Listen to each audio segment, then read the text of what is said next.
Hey friends, welcome back to another video. My name's Emma Lefebvre and today we are doing part 2 of our tulip study. So like I said in our last video, today we're going to be going through how to draw and paint tulips with some markers. We're going to be using some gouache and some watercolor pencils. So let's jump in and get started.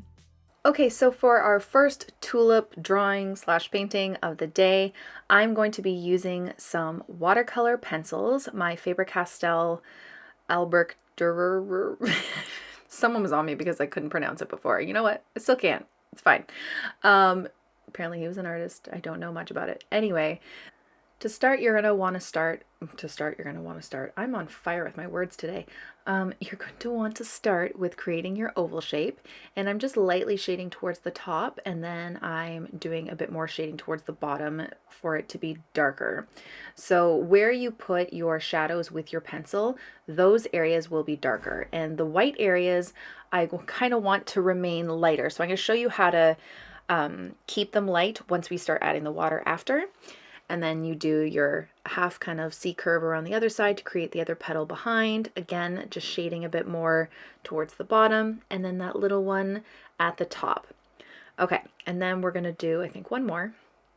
So same kind of thing. This one is actually gonna be a bit more open. So I'm doing this kind of like U shape and then just a curvy top. Again, I am gonna shade towards the bottom a bit more, a little bit towards the top. And then I'm going to do a C curve around both sides. This one's going to be a bit more open with a tilted perspective. Okay, and then you're going to have the shading again towards the bottom of both sides. And then you're going to have one more petal around the back, like so. And that's going to be where the inside is. So I'm just shading just a little bit there, like that. And that's just a bit more of an open view. Doing a couple more petals because that petal looked a little wonky. Like that. All right, and you can add some color. You don't want to add too much because you want to keep those light values in, but you do want to add enough so the pencil crayon like just gives off enough color, because if there's not enough, it could be really dull and not as vibrant. Okay, so now I'm just grabbing my green and I'm doing the stem, and I'm doing them pretty saturated. And with this collection of the watercolor pencils, I love the brand, but there's not much of a variety with the greens, and you guys know how much I love my greens, so you'll see how I kind of change up the greens. Like here I'm adding a little bit more yellow, and then a little bit later I'm going to add some blue just to kind of change the greens just a bit. And then I'm adding a little bit of red here just because I want to make the color a bit more intense. The thing with these watercolor pencils is that you don't know what it's going to look like until you start adding the water, right? So you kind of have to play around, do a lot of trial and error, and take a guess of how it's going to look. And then eventually, once you play with them enough, you will get the hang of how much color to add. Now I'm just doing my leaf. I just did another one that kind of flopped over. So doing that curve and then coming back and cutting it off, and then doing the back side underneath, and then another simple one to the side. And then I'm just going to shade in as much as I can. Again, I want to keep some light values, so I'm going to miss some parts. I don't want to go too heavy with the crayon, because changing up those values is what's going to make your drawings and your paintings look a bit more realistic and pop rather than really flat without enough depth. So see how I'm leaving some of those white areas, and I'm really just shading kind of the tops and the bottoms of the leaves. And now just to add a little bit more brightness to those lighter value areas, I'm just adding a tiny bit of yellow, and then I'm going to take a blue just to make it a little, well actually no, this is black and I think I add blue after, just to add deeper color to those shadowy areas. So again, right under that fold, right at the base, and then at the tips of some. Okay, so now I'm going to go in with my water and start the watercolor process. So you always want to start at the lightest part and then move your way to the dark, because if you start at the darkest area where we added those shadows, you're going to bring that paint with your brush into those lighter areas. So you want to start at those white areas and then work your way out to the dark areas. See how I go starting at the light, then I pick up a little bit of pigment, and then I kind of move to the darker areas. So that's a really big trick when you are, or tip when you're playing around with watercolor pencils. If you're changing up the values in your work, you want to make sure you start with the lightest area. See how I'm starting at the light area, and then I'm moving my way into the dark, and I can slowly move it into the lighter area. I can take off some of that pigment on my brush just by tapping it on my paper towel. But yeah, so if you add the water in the white area, once you start touching the color, it will start to slowly bleed into that lighter area, so you get that nice blend and kind of like a seamless gradient. So you just continue doing that, just activating those watercolor pencils.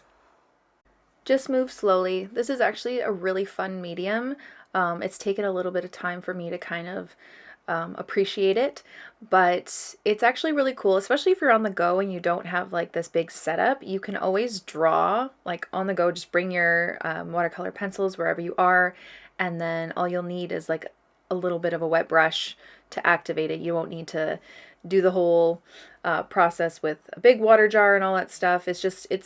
It's a little less messy. It's actually really fun for kids too. And there is a learning curve to it, like I said, but it's actually a lot of fun, and I really enjoy the texture that the watercolor pencils provide. So again, I'm just doing the same kind of thing with our leaves, starting in the lightest area, then slowly moving out to the darker shaded areas to blend it together. Okay, and just remember, whatever pigment your brush touches in the dark area, it's going to pick it up. So if you go back over into the light area, you might drag some of that darker pigment over there, which is fine if you're trying to blend it together, but just be aware of that.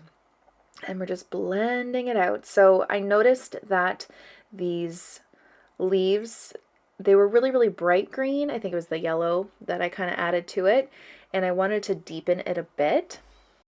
So I was trying to figure out ways I could layer. So you could actually wait for that painting to dry, and then you can do some more layers of different colors on top and blend them that way. It's actually really quite awesome that you're able to kind of go over it and add more colors. As you see, I did a similar thing with the petals as well.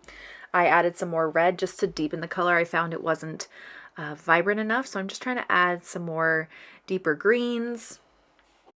And then I'm just taking my wet brush and blending it all out again. And another cool thing about adding another layer on top is you see this more grainy texture. You start to see the texture of the pencils, and I actually really like this look. It gives it a bit of character, right? It's not a realistic painting, but it gives a little bit of character to your illustrations. So I just blend it out again, same thing, starting at the lightest part and then move to the darker areas. I'm going to do the same thing with the petals.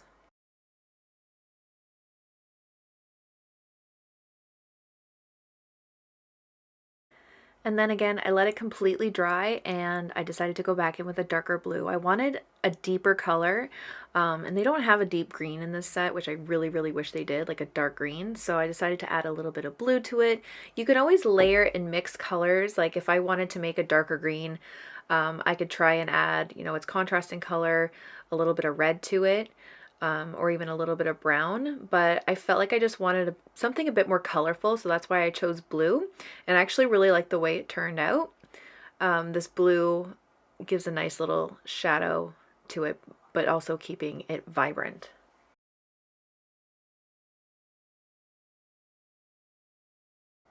And then lastly, I just added a few dots to the center for the stamen, and that's about it. That is our tulips with the watercolor pencils.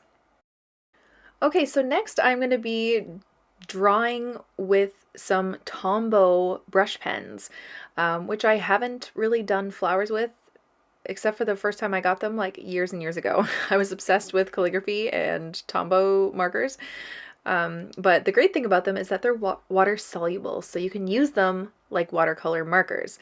So I didn't have many colors that weren't dried out, but I made it work. So I have this peach color, and I'm just doing the same shapes. See, doing this in different mediums is really helping to practice the shapes of the tulips, the different perspectives that you can draw them in, and just kind of have fun with them. drawing something over and over and over again in different ways and with different mediums is such a great practice.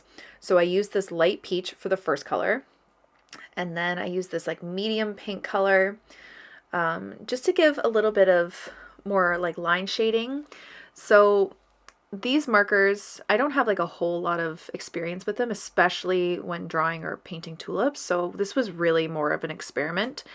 And I'm just trying to put this medium kind of pink blush color in the darker areas that I want, with giving them that texture of the tulip lines on it. So I'm just really making it loose, not worrying too much about it.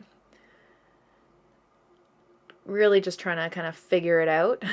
At this point, I didn't even know. My markers were so old, I didn't even know if they were actually going to work with the water. So we'll see. And then I have this really bright pink just to add a little bit more bright color just to some of those darker areas. And these are the areas that I'm trying to keep the darkest. So then I'm going to add a little stem here. I'm starting with a bit of yellow for a little bit of brightness. And that's going to be kind of like the highlight on the stem as well. So see, again, I'm making sure to leave those white spaces, and always, like the marker or like the pencil crayons, the watercolor pencils, I'm starting at the lightest area, then moving towards the darker areas to blend it together. So these didn't blend out too well. They might just be too old, to be honest.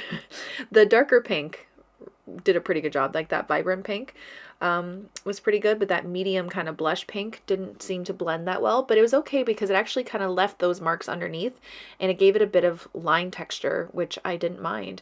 And it's just kind of good practice, again, to just kind of working light to dark, working with different values, knowing where to put your shadows.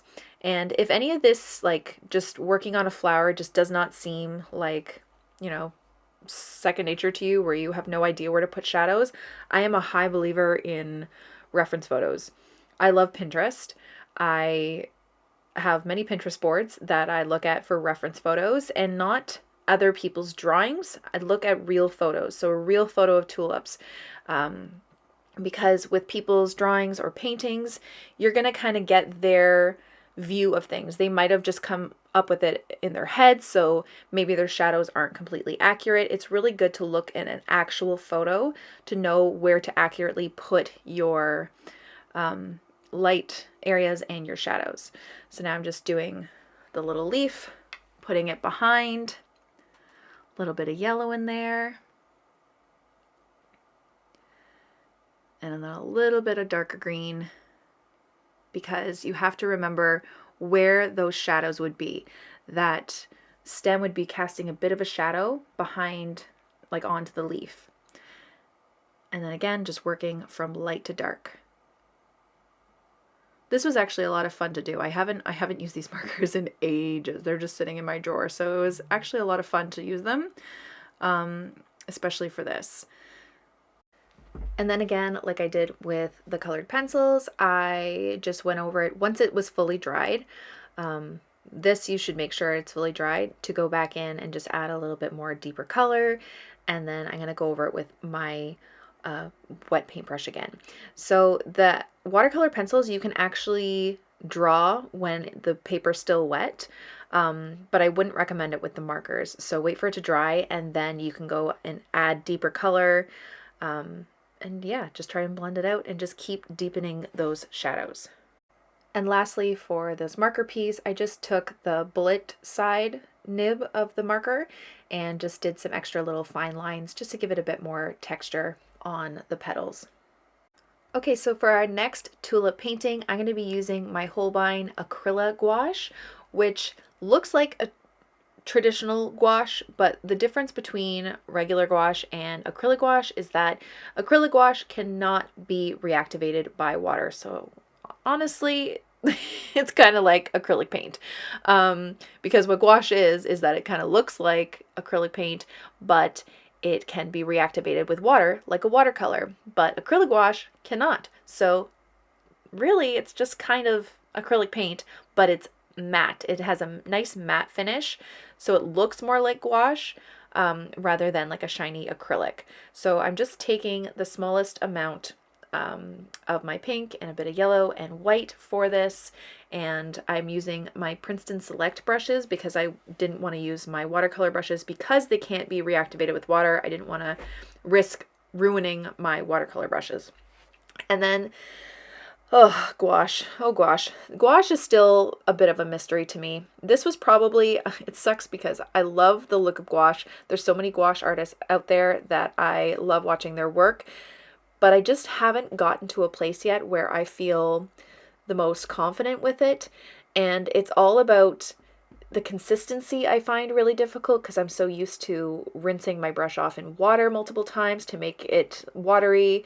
I've got watercolor down. Gouache is still a work in progress for me, 100%. And it gets a little bit frustrating, but also trying to figure out the right values with it, because it dries darker than when you lay it down on paper. So it is a little bit deceiving when you're painting. Unlike watercolor, you can just, if it dries lighter, you can always add in darker pigment to make it darker and just build up those shadows and the intensity of color. But with gouache, if you go too dark to begin with, you have to start building up the light. And I don't know why, but I find that a bit harder. But there's so many positives with gouache too that I really like. The fact that you can layer light colors on top of each other. The dry brush technique with it, you can get these really beautiful textures with gouache. So it's something I am determined to get better at and figure out. Like, see how the line tapers off with the gouache? That dry brush is really cool. You'll see I use it a little bit later on. But I'm just trying to figure it out. It's just so intense. I feel like this magenta to begin with, I should have lightened it up a bit more. But I don't know. I'm still figuring it out. So I'm doing my typical tulip shape, leaving a little bit of white space in between.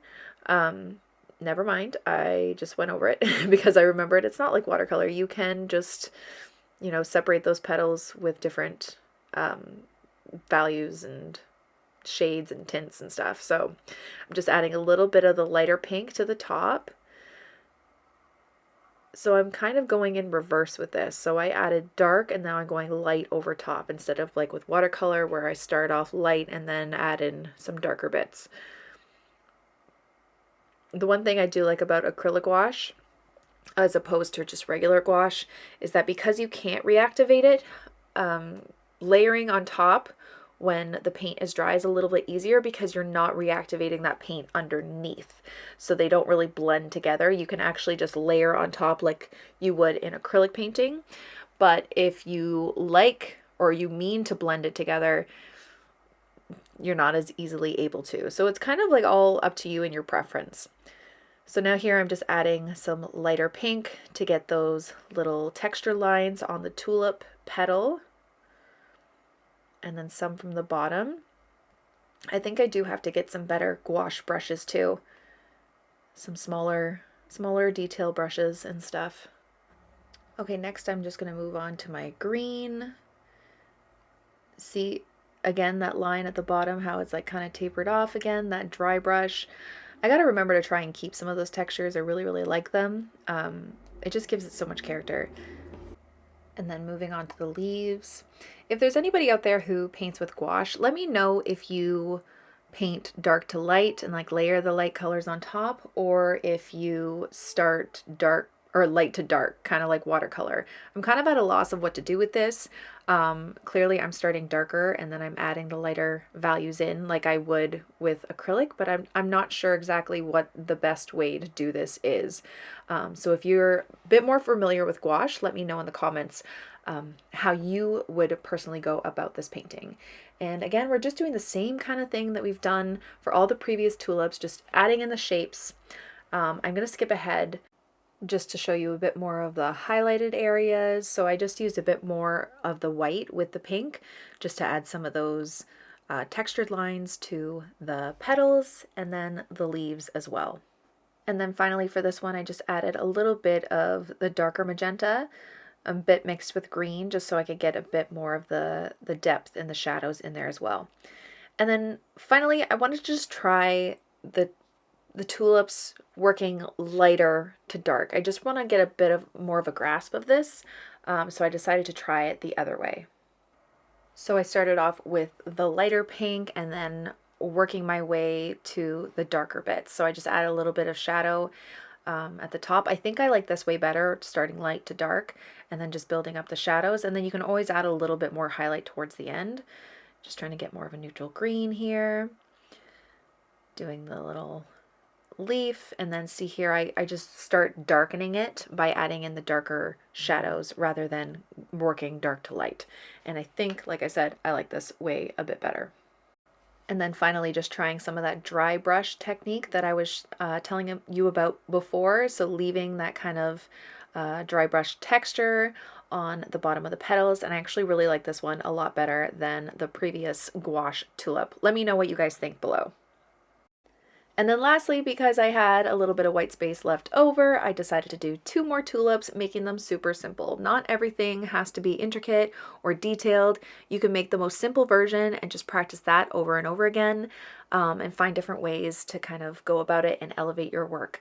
But that's about it. Honestly, let me know if you guys liked this video and the previous one. I believe this is such a great exercise for anybody who's beginning, or just, you know, not even beginning, someone like me who's been doing this for years. Getting used to different mediums and practicing one subject really helps you become familiar with it and see how many different ways you can do it. And I definitely recommend doing tulips, as they are some of the most simple flowers to do with the easiest shapes. Thank you guys so much for watching my video. I really hope you liked it, and I hope you learned something. Let me know if you like this video, if you want me to do more studies of different flowers or other elements. I'd love to hear what you guys think. And don't forget to subscribe to this channel and follow me on all my other platforms for tons more content. I'll see you guys soon. Bye!